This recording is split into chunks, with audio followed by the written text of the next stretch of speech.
আসসালামু আলাইকুম। ইকরা model school and কলেজের অনলাইন শিক্ষা কার্যক্রমে সকলকে স্বাগত। আজকে নবম শ্রেণীর প্রথম সেমিস্টারের সিলেবাস অনুযায়ী তাদের গণিত ক্লাসে আমি থাকছি ইন্তিসার আহমদ রিহা। তো আজকে আমরা পড়ব অধ্যায় 2 নিয়ে, অর্থাৎ সেট ও ফাংশন, অর্থাৎ সেট তত্ত্ব নিয়ে। তো সেট সম্পর্কে প্রথমে বলতে গেলে সেট কথাটা বলতে যার নাম চলে আসে উনি হলেন জর্জ ক্যান্টর, যিনি প্রথম সেটের ধারণা দেন। তো জর্জ ক্যান্টর আসলে অসীম নিয়ে গবেষণা করছিলেন, যে পৃথিবীতে অসীম সংখ্যক সংখ্যা আছে, যে সংখ্যার কোনো শেষ নেই। এই অসীম ধারণাটা নিয়ে গবেষণা করতে করতেই সেটের জন্ম। তো সেট সম্পর্কে বলতে গেলে খুব সহজভাবে যদি বলি, তাহলে একটা আমরা ঝুড়ি চিন্তা করি, ফলের ঝুড়ি, যে ঝুড়ির মধ্যে আম, কমলা, আপেল, কলা আছে। তো এখন এই ঝুড়িটাকে একটা সেট বলা যেতে পারে। তো এটাকে যদি আমি সেট আকারে লিখতে চাই, তাহলে এমন হবে যে সেট অফ ঝুড়ি সমান সমান আম, কমলা, আপেল, কলা।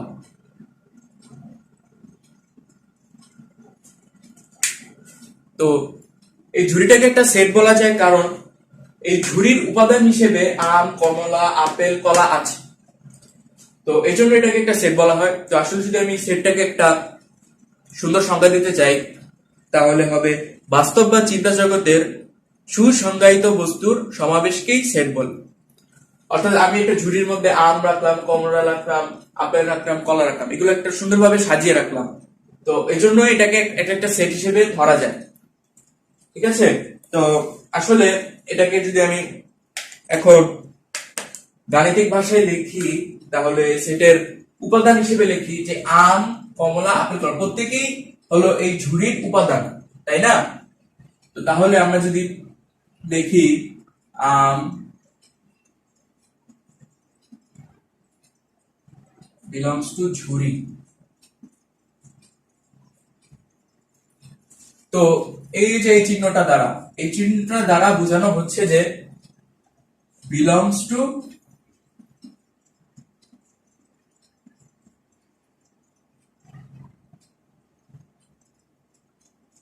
অথবা is a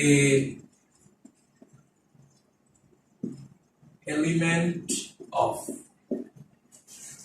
অর্থাৎ এই চিহ্নটা দ্বারা বোঝানো হচ্ছে যে আম ঝুড়ির একটা উপাদান, অথবা আম ঝুড়ির মধ্যে আছে। ঠিক আছে?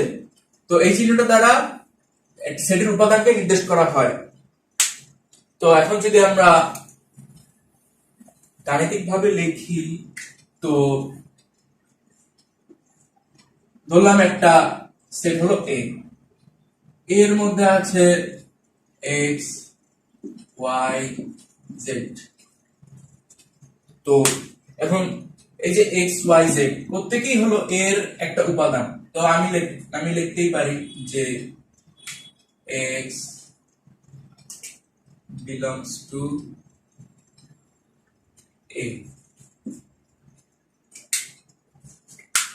অর্থাৎ এই যে belongs to এক্স হলো এর একটা উপাদান, আর এটাকে একটা হলো একটা সেট, কারণ এর মধ্যে এই এক্স, ওয়াই, জেড এর উপাদানগুলো খুব সুবিন্যস্তভাবে আছে। এটাই হলো সেটের মূল ধারণা। সেটের একটা নিয়ম হলো সেটকে সবসময় সেকেন্ড ব্র্যাকেটের ভিতরে রাখতে হয়। এটা হলো সেকেন্ড ব্র্যাকেট না দিলে তোমার যত বড়ই অঙ্ক করো, যদি সেকেন্ড ব্র্যাকেট না দাও, অন্য কোনো ব্র্যাকেট দাও, তাহলে তোমার অঙ্ক কাটা যায়। ঠিক আছে? তো এখন আমরা অন্য ধারণায় যাই।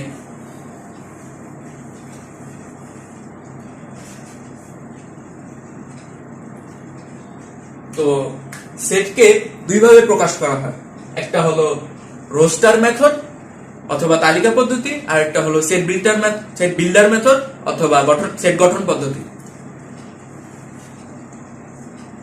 সেটকে দুইভাবে প্রকাশ করা হয়। এক পদ্ধতি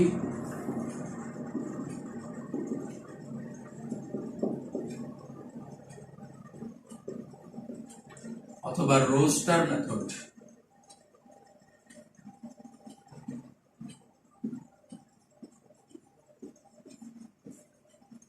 অথবা সেট গঠন পদ্ধতি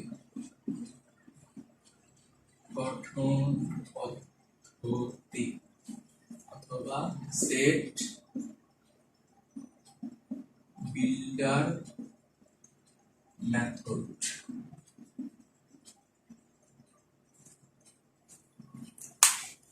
এখন তালিকা পদ্ধতি হলো নরমাল, যেমন আমি যদি লিখি a সমান সমান a b c, আমি একদম ডাইরেক্ট সেটাকে প্রকাশ করে দিলাম, এটা হলো তালিকা পদ্ধতি। আর যদি বাস্তব উদাহরণ দেয় তাহলে ওই যে ঝুড়ি সমান সমান ঝুড়ি আম কলা আপেল। তো এটা হলো একদম সরাসরি সরাসরি লিখে দিলাম, এটাই হলো তালিকা পদ্ধতি বা রোস্টার মেথড। এখন আমি যদি গঠন পদ্ধতি বলি, গঠন পদ্ধতি যদি বলতে চাই তাহলে গঠন পদ্ধতিটা হবে হলো যে ধরো এ একটা সেট, তো এর মধ্যে আছে হলো x such that x এবং সকল পূর্ণ সংখ্যা এবং সকল বিজোড় সংখ্যা।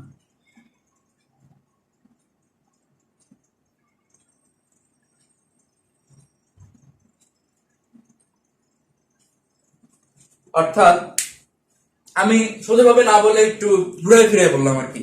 এটাই হলো সেট গঠন পদ্ধতি, যে এখানে আমি শর্ত দিয়ে দিলাম যে x such that x এবং সকল বিজোড় সংখ্যা, অর্থাৎ এই সেটের উপাদানগুলো হবে সকল বিজোড় সংখ্যা, যেমন 1 3 5 7 এভাবে যেতে থাকবে। এখন এখানে এই চিহ্নটা দ্বারা বোঝানো হয় হলো যেন, আর ইংলিশে বলা হয় such that।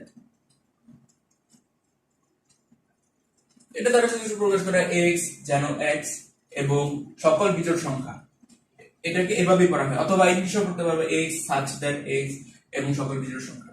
এখন বাস্তব উদাহরণ দিতে গেলে যদি আমি এভাবে বলি যে ঝুড়ির ভিতর যা আছে সব ভিটামিন সমৃদ্ধ ফল, ভিটামিন সি সমৃদ্ধ ফল, তো এখানে শুধু ওই ঝুড়ির মধ্যে আমি শুধু ভিটামিন সি সমৃদ্ধ ফলগুলাই রেখেছি, যার কারণে আমি বলছি যে ঝুড়ি হবে এমন ফল সংখ্যা যেগুলো হলো ভিটামিন সি সমৃদ্ধ। তো এখন এখান থেকে অঙ্ক আসে যে গঠন পদ্ধতি থেকে তালিকা পদ্ধতি প্রকাশ করো অথবা তালিকা পদ্ধতি থেকে গঠন পদ্ধতিতে প্রকাশ করো। তো আমি যদি একটা উদাহরণ দেই তাহলে আগে সেট গঠন পদ্ধতি থেকে তালিকা পদ্ধতিতে প্রকাশ করবো আমরা।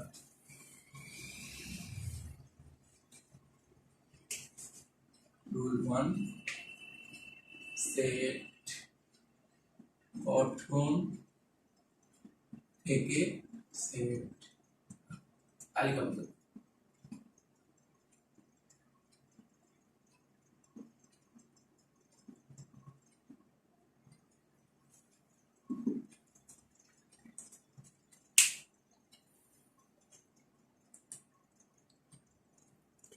তো এটা বলতে গেলে ধর আমি একটা উদাহরণ দিলাম যে a সমান সমান x যেন x এবং ধনাত্মক পূর্ণ সংখ্যা,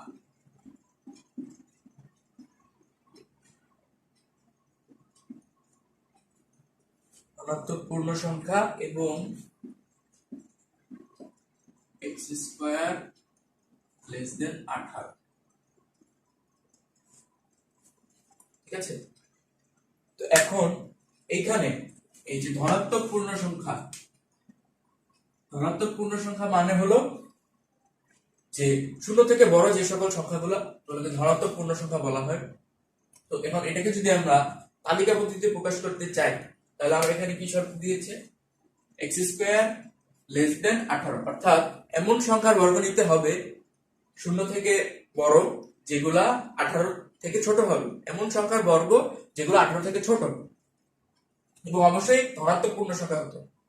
তো আমরা জানি, ধরলাম আমরা সংখ্যা নিলাম হলো 1 2 3 4 5। তো এখন আমরা এটাকে এভাবে লিখতে পারি যে এখানে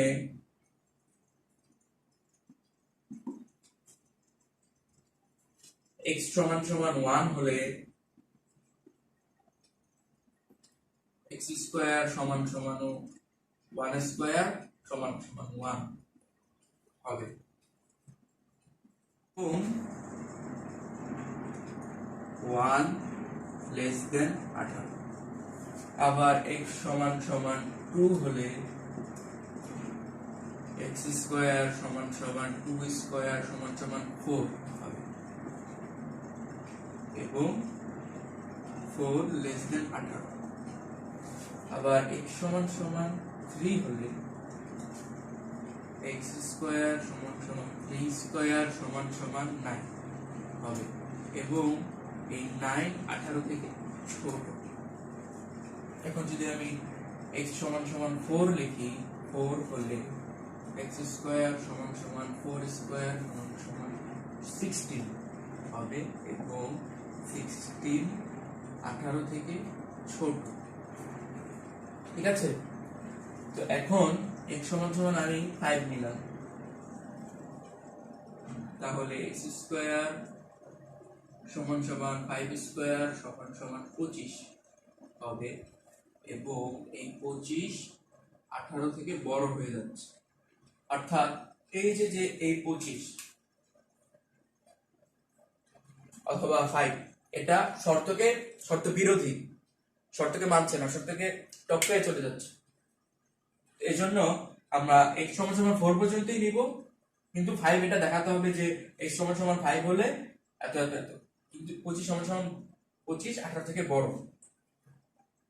এই পর্যন্ত অ্যান্সার। সুতরাং আমরা লিখতে পারি a সমান সমান 1 2 3 4।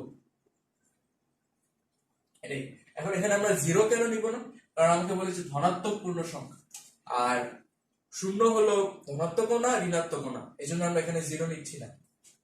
ঠিক আছে, তো এখন আমরা উল্টাটা করব, যে সেট তালিকা পদ্ধতি থেকে সেট গঠন পদ্ধতিতে যাব।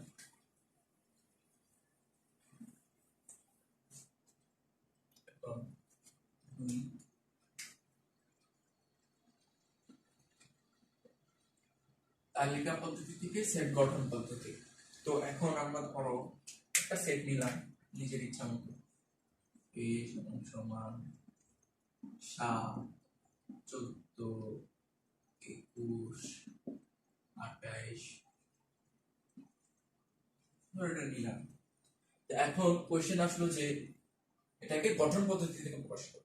তো এটাকে সেট গঠন পদ্ধতিতে প্রকাশ করতে হলে আমাদের প্রথমে যা করতে হবে, এই যে ওরা যে সংখ্যাগুলো দিয়েছে এই সংখ্যাগুলোকে খুব ভালোভাবে পর্যবেক্ষণ করতে হবে। এরপর এটার মধ্যে এখানে মানে কি লক্ষ্য করা যায়, কি প্যাটার্ন দেখা যায় এটার মধ্যে। তো আমরা যদি ভালো মতো লক্ষ্য করি, তো এখানে দেখতে পাচ্ছি যে 7 দুগুণে 14, 3 সাতা 21, 4 সাতা 28।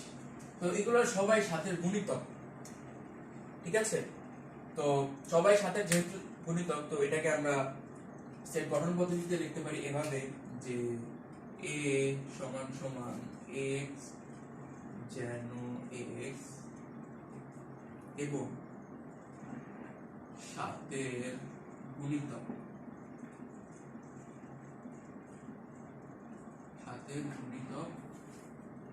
এবং x less than equal 28।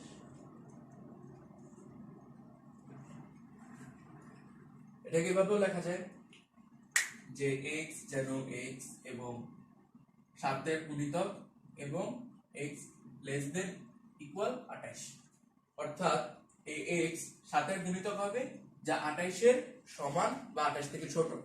এখানে এটাকে যদি আমরা ইয়া করি তাহলে কিন্তু দেখো 7 এর গুণিতক 7 দুগুণে 14, 3 7 21, 4 7 28, তো 28 এর সমান বা 28 এর চেয়ে ছোট, এটাই প্রমাণ। তো এটাকে আমরা এভাবে লিখবো,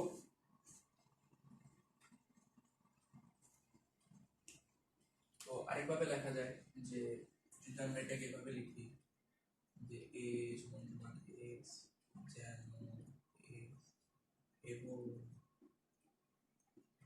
7 এর গুণিতক এবং x less than 35, ঠিক আছে। তো এখন 7 এর গুণিতক, অবশ্যই এখানে তো আমি শুরু থেকে কোনো ছোট গুণিতক নেইনি, কারণ 7 এর সাথে -1 বললে কিন্তু -7, -2 গুণ করলে -14, এগুলোও কিন্তু 7 এর গুণিতক। তো অবশ্যই এখানে শূন্য থেকে বড় দিতে হবে, তো শূন্য থেকে বড়, এখানেও শূন্য থেকে বড়, শূন্য থেকে বড়,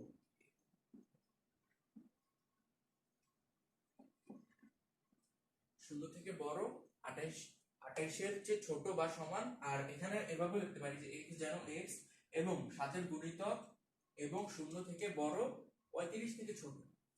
তো আমরা কি জানি যে 7 এর এখানে দেখো 28 পর্যন্ত আছে, এর পরের গুণিতক কি হবে 5 7 35 অবশ্যই, তো এইজন্য আমরা 35 থেকে ছোট দিয়েছি। এভাবে দিলেও হবে, এভাবে দিলেও হবে। তো সেট গঠন পদ্ধতি, তালিকা থেকে সেট গঠন পদ্ধতি বিভিন্ন ভাবে নেওয়া যায়, তো যেটা যখন যেটা সঠিক মনে হয় আমরা সেটা দিব। এখন সেট গঠন পদ্ধতিতে খুব গুরুত্বপূর্ণ একটা টপিক হলো যে ইয়া চেনা, শর্ত চেনা। তো শর্ত চেনা বলতে কি বোঝায়, তো আমি যদি দেখি এভাবে a সমান সমান x, তোমরা বইতে তোমাদের সাধারণ গণিত বইতে অনেকগুলো অক্ষর দেখতে পাবে, যেমন n, তারপর হবে হলো z, q, r, এভাবে দেওয়া থাকবে যে x belongs to n, x belongs to z, x belongs to q, x belongs to r। তো এই যে n, z, q, r set গঠন পদ্ধতিতে এভাবে দেওয়া থাকবে যে x belongs to n, x belongs to z, x belongs to q, x belongs to r। এই যে n, z, q, r এগুলো দ্বারা কি বোঝায় আসলে? n দ্বারা বোঝাচ্ছে হলো স্বাভাবিক সংখ্যা, স্বাভাবিক সংখ্যা।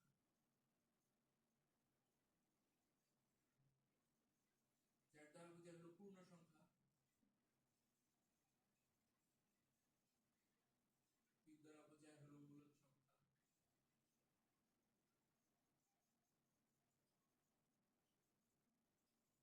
r দ্বারা বোঝায় হলো বাস্তব সংখ্যা।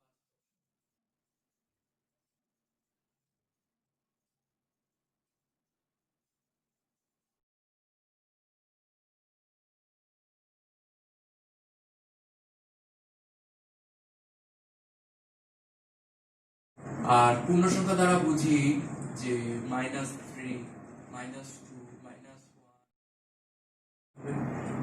0, 1, 2, 3, অর্থাৎ এদিকেও অসীম যাবে, ওদিকেও অসীম যাবে, ঠিক আছে। তো মূলদ সংখ্যা দ্বারা বুঝাই হলো যে a/b, a ও b হবে পূর্ণ সংখ্যা,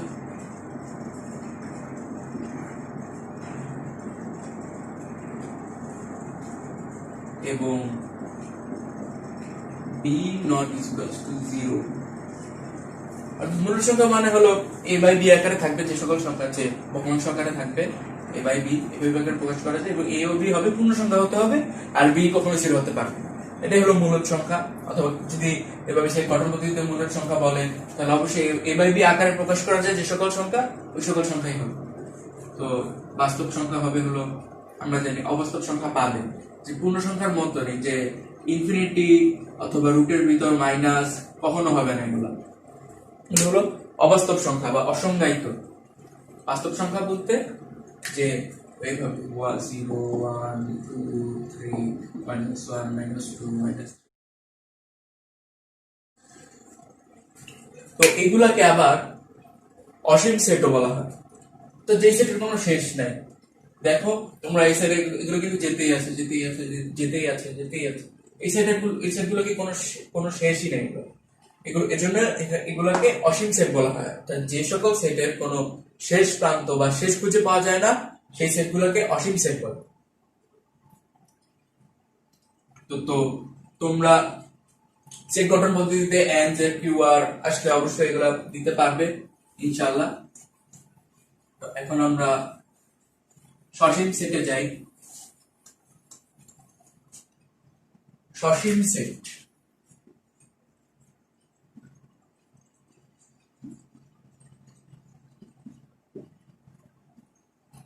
যেই সেটের কোন উপাদান নির্দিষ্ট, যেমন a is equal to 1 2 3 4। এখন এই সেটের আমরা শুরুও নির্দিষ্ট করতে পারছি, শেষও নির্দিষ্ট করতে পারছি। অর্থাৎ যে সকল সেটের শুরু ও শেষ বিদ্যমান সেই সকল সেটকে সসীম সেট বলে। খুবই সহজ, আমরা বই দেখলে একটু পরিষ্কার হতে পারবে। এরপর আসি, যে সেটের কোন উপাদান নেই সেই সেটকে বলে ফাঁকা সেট। ফাঁকা সেট, ফাঁকা সেট। তো যে সেটের কোনো উপাদানই নেই, একদম ফাঁকা, তখন ফাঁকা সেটকে কিভাবে প্রকাশ করা হয়? ফাঁকা সেটকে প্রকাশ করা হয় এইভাবে, অথবা তোমরা ড্যানিশ অক্ষর উড়ি দিয়েও প্রকাশ করতে পারো। এটা হলো ড্যানিশ অক্ষর উড়ি, এটা হলো ফাঁকা। এভাবেও ফাঁকা সেট প্রকাশ করতে পারো, এভাবেও প্রকাশ করতে পারো।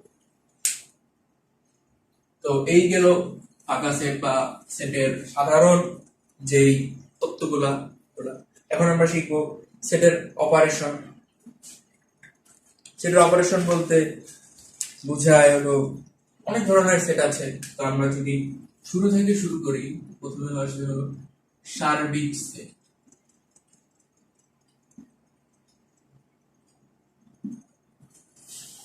আচ্ছা, সার্বিক সেট বলতে বুঝায় হলো, ধরো একটা ফলের ঝুড়ি নিলাম আমরা, ফলের ঝুড়িতে অনেকগুলো ফল আছে, এই ফল সহ পুরো ঝুড়িটাকে বলা হবে সার্বিক সেট। অথবা আমি যদি ঘর দিয়ে বুঝাই, ধরো তোমার ঘরে চার পাঁচটা রুম আছে, তো পাঁচটা রুমে তোমরা 5 জন সদস্য থাকো, এই পুরা ঘরটাকে 5 জন সদস্য নিয়ে পুরো ঘরটাকে বলা হবে সার্বিক সেট। তো সার্বিক সেটকে প্রকাশ করা হয় ইউ দ্বারা। তো আমি খুব স্বাভাবিকভাবে বোঝাতে চাচ্ছি যে এই যে একটা ঝুড়ির মধ্যে সকল যতগুলো ফল আছে সবগুলো ফল সহ পুরো ঝুড়িটা নিলে পুরো ঝুড়িটা সহ হবে একটা সার্বিক সেট। এটাই শুধু মাথায় রাখো যে সার্বিক সেট বলতে ওর সম্পূর্ণটাকে বোঝাচ্ছে। ঠিক আছে, তুমি একটা জিনিস নিয়ে সেট লিখবা, ওই সেট নিয়ে আলোচিত পুরো যেই অংশটা রয়েছে এই পুরো অংশটাকে বলা হয় সার্বিক সেট। তো এরপর আসি হলো আমরা পূরক সেট। পূরক সেট কি? পূরক সেট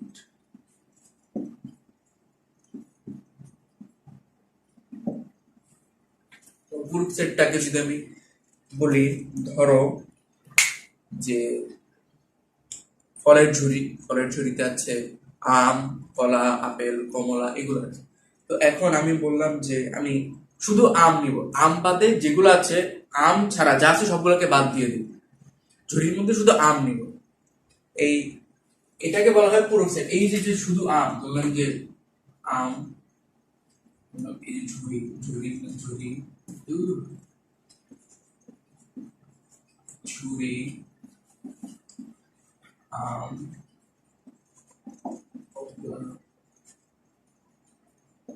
আপেল।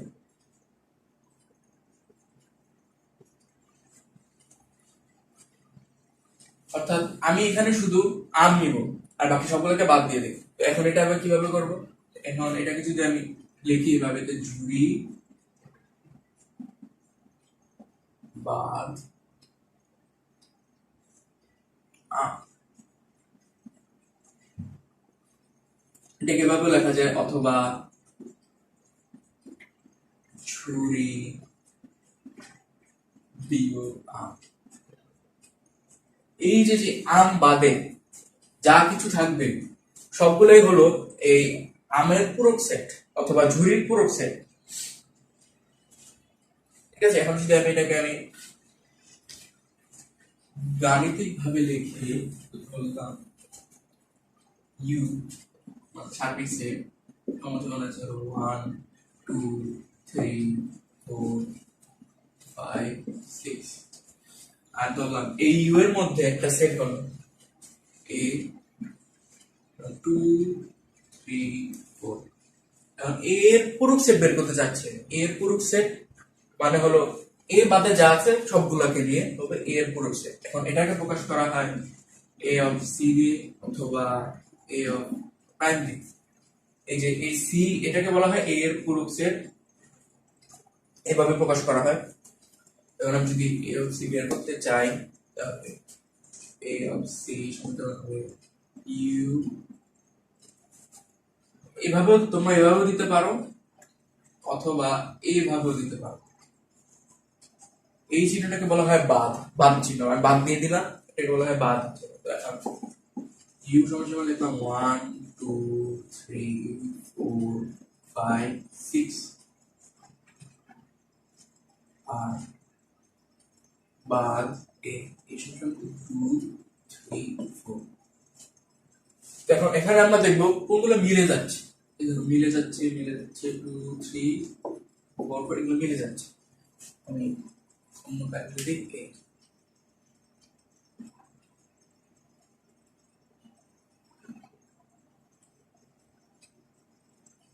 এই যে 2 3 4 এগুলো মিলে যাচ্ছে, অর্থাৎ এই 2 3 4 হয়ে যাবে বাদ হয়ে যাবে। এখন যদি আমি লিখি a অফ c সুতরাং হবে 1 5 6। যেগুলো মিলে যাবে, যার থেকে বাদ দিব, যেগুলো মিলে যাবে ওগুলা বাদ, আর যদি না মিলে তাহলে আরো আগে বাদ। এটা হলো বাদের নিয়ম, যে কিভাবে বাদ দিতে হয়। অথবা সেটার অন্তর, সেটার অন্তর চাইতে পারে, এই বাদকে অন্তরও বলা হয়। তো এখন আমরা আসবো হলো সংযোগ সেট অথবা ইউনিয়ন সেট। সংযোগ সেট কি? সংযোগ সেট ইংলিশে বলা হয় union set, union of sets, union of sets. এটাকে যদি আমি বাস্তব উদাহরণ দেই, ওই যে ঝুড়ির মধ্যে আম আছে, কমলা আছে, আপেল আছে, এগুলো আছে। আরেকটা ঝুড়ির মধ্যে আছে হলো ধরো তোমার আঙ্গুর, লিচু, তারপর তোমার আছে ধরো জাম, এগুলো আছে। এখন এই দুইটা ঝুড়ি আমরা একসাথে করবো। এই দুইটা ঝুড়ি যতগুলো ফল আছে, এই দুইটা ঝুড়ি সবগুলো ফলকে আমরা একসাথে করবো। এই যে একসাথে করবো এটাকেই বলা হয় সংযোগ সেট অথবা ইউনিয়ন অফ সেটস। ঠিক আছে, এই সংযোগ সেট বা ইউনিয়ন অফ সেট বলা হয় ইউনিয়ন, এটাকে বলা হয় ইউনিয়ন। যদি আমি লিখি এ বি, তবে এ ইউনিয়ন বি, এটাকে ইউনিয়ন করা হয়। তাই আমি উদাহরণ দিয়ে বুঝাই। ধরলাম a সমান সমান হবে x y z, b সমান সমান হলো 4 5 6। এখন আমি যদি বলি এখানে a u b, অর্থাৎ a ইউনিয়ন অফ b। ঠিক আছে, এখন এটা কিভাবে করবো? অর্থাৎ দুইটা মিলাবো বলতে দুইটা একসাথে করবো, অর্থাৎ সবগুলো উপাদান একসাথে এসে করবো। অর্থাৎ a x y z 4 5 6। এটাই হলো সংযোগ সেট, যে দুইটা সেটকে একত্র করা বা একসাথে করা। ইউনিয়ন মানেই সংযোগ, দুইটা সেটকে যুক্ত করা, এটাকে বলা হয় সংযোগ সেট। তো এরপর আমরা আসবো হলো ছেদ সেট। ছেদ সেট কি?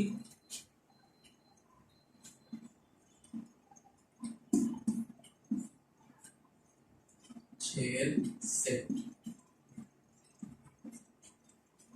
ছেদ সেট আসলে কি? ছেদ সেট হলো intersection of sets, intersection of sets. ছেদ সেট হলো সংযোগ সেটের একদম উল্টা। উল্টা বলতে আমরা সংযোগ সেটে কি করেছি? দুইটা সেটকে একত্র করেছি। এখানে হবে হলো আমি বাস্তব উদাহরণ দিয়ে বুঝাই। ধরো ওই যে ঝুড়ির মধ্যে একটার মধ্যে আছে আম, কমলা, আপেল, আরেকটার মধ্যে ধরো আম, লিচু, আঙ্গুর, এই তিনটা আছে। এখন এই দুইটার মধ্যে কমন কোনটা? আম, অবশ্যই। অর্থাৎ যদি আমি এই যে দুইটা ঝুড়ির ইন্টারসেকশন করি, তাহলে ইন্টারসেকশন অ্যান্সার হবে আম। অর্থাৎ দুইটা সেটের মধ্যে যে কমন যেগুলা থাকবে ওই কমন গুলো শুধু আসবে। উদাহরণ দিয়ে বুঝাই। ধরলাম এ সমান সমান 1 2 3 4 5 6, ঠিক আছে। আর বি সমান সমান বলবো শুধু 3 5 2, বি সমান সমান 3 5 2। এখন আমি যদি লিখি A intersection of B, intersection ছিল হলো উল্টা, সংযোগ সেট যেভাবে লিখেছি এইভাবে ইউনিয়ন সেট, হ্যাঁ, ইউনিয়ন অফ সেটস। আর ইন্টারসেকশন চিহ্ন হলো উল্টা, যেহেতু দুইটা বিপরীত। তো এখন আমরা লিখি এটা হবে হলো, এখন আমরা এই যে এ আর বি সেট, এই দুইটা সেটের মধ্যে কমন কি কি জিনিস? অবশ্যই 3 5 আর 2, এই তিনটা জিনিসই কমন। এটাকে আমরা এভাবে লিখি 1 2 3 4 5 6 3 5 2।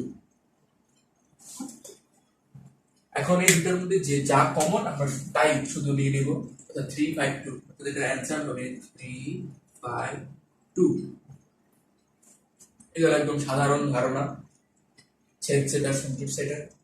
এখন এরকম আরেকটা সেট আছে, সেটা হলো নিশ্ছেদ সেট। এই ছেদ সেটেরই একটা অংশ হলো নিশ্ছেদ সেট, বা তোমরা ইয়া বলতে পারো, স্পেশাল বলতে পারো। এই নিশ্ছেদ সেট, নিশ্ছেদ সেট আমরা ফাঁকা সেট করেছি না, এটা হলো কিছুটা ফাঁকা সেটের মতো। ধরলাম যে a সমান সমান 1 2 3, b সমান সমান হলো 4 5 6। তো এখন আমরা এটাকে যদি ছেদ সেট করি অথবা ইন্টারসেকশন করি, তাহলে কি হবে? a intersection of b 1 2 3 intersection of 4 5 6। আমরা ইন্টারসেকশনে কি শিখেছি? যে দুইটা সেটের মধ্যে যা কমন শুধু তাই আসবে, কিন্তু এই দুইটা সেটের মধ্যে কিছুই কমন নেই। এখন যেহেতু কোনো কিছু কমন নেই, তাই এই সেটটার অ্যান্সার হবে ফাঁকা সেট। এই যে সকল ছেদ সেটের কোনো দুইটা সেটের মধ্যে যদি কোনো কমন বা কমন উপাদান না পাওয়া যায়, তাহলে এর উত্তর হয় ফাঁকা সেট। এটাকে বলা হয় নিশ্ছেদ সেট, ঠিক আছে। তো তোমরা আশা করি বুঝেছো। এবার আমরা একটা ম্যাথ করব। এই ম্যাথের মধ্যে সম্পূর্ণ যে সার্বিক সেট, পূরক সেট, তারপর ছেদ সেট, সংযোগ সেট, এই সম্পূর্ণটা এসে পড়বে। তোমাদের বইও আছে যে নিচে কাজ 27 পৃষ্ঠা, শুধু 27 পৃষ্ঠায় নিচে কাজ যেটা দেওয়া আছে ওটা করবো। তো এখানে দেওয়া আছে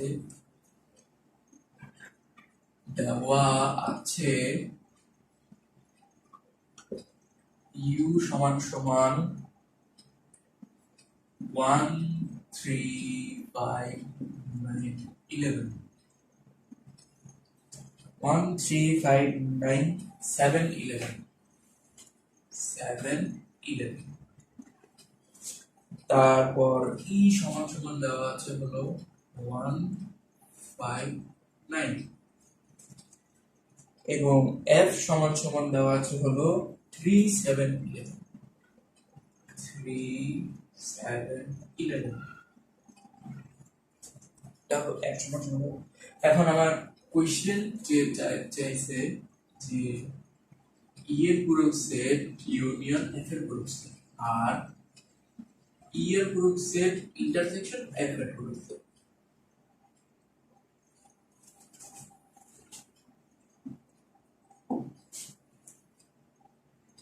ঠিক আছে, তো এই তিনটা দেওয়া আছে। তো আমাদের চাইছে হলো এটা। এখন আমরা ম্যাথটা করব। তো আমাদের কি চাইছে? ই এর পূরক সেট ইউনিয়ন এফ এর পূরক সেট, আর ই এর পূরক সেট ইউনিয়ন ইন্টারসেকশন এফ এর পূরক সেট। ওটাকে যদি আমরা করি, তাহলে আমাদের আগে ই আর এফ এর পুরো সেট বের করতে হবে। তো ই আর এফ এর পুরো সেট বের করতে হলে আমরা জানি যে ইউ থেকে বাদ দিতে হয় অথবা সার্কিট সেট থেকে বাদ দিতে হয়। যদি আমরা করি যে ই অফ সি হবে ইউ বাদ ই, এখন ইউ এর মান দিব আমরা এখানে দেওয়া আছে, তো হবে 1 3 5 9 7 11 বাদ ই তে কি আছে 159 159। তো এখন এইটার মধ্যে কি বাদ যায় আসলে, আমাদের 1 মিলে যাচ্ছে, 5 মিলে যাচ্ছে, 9 মিলে যাচ্ছে, তো যেগুলো মিলে যাবে ওগুলো বাদ। তো এর অ্যান্সার হবে 3 7 11। এরপরে আমাদের কি বের করতে হবে, এফ এর পুরো সেট, এফ এর পুরো সেট। এখন এফ এর মান কি দেওয়া আছে 3 7 11, তো ইউ বাদ এফ সমান সমান হবে 1 3 5 9 7 11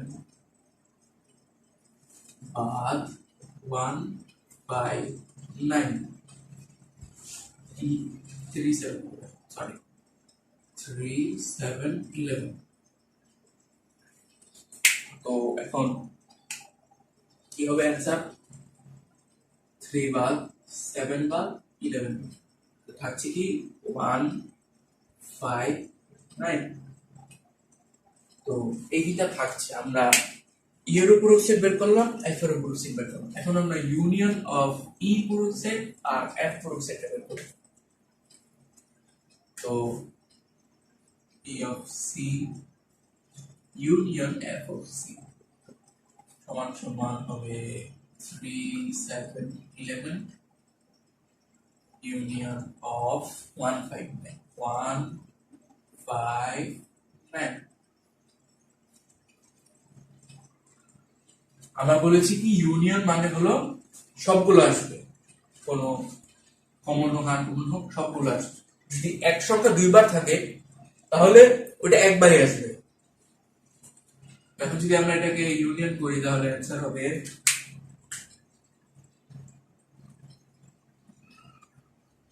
1 3 5 7 9 11।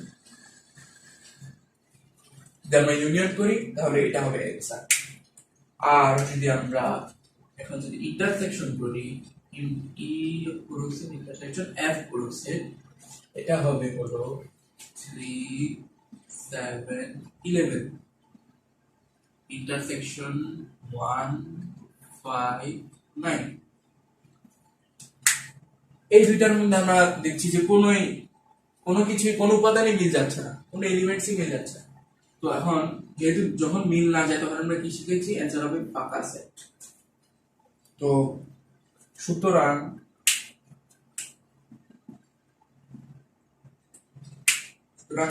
আমরা রেজাল্ট কি পাচ্ছি, E of C union F of C সমান সমান 1 3 5 9 7 11। আর ই ইন্টারসেকশন এফ হবে হলো ফাঁকা সেট। এই হলো অ্যান্সার। আশা করি অঙ্কটা বুঝেছ। আশা করি আজকের ক্লাসটি তোমাদের ভালো লেগেছে।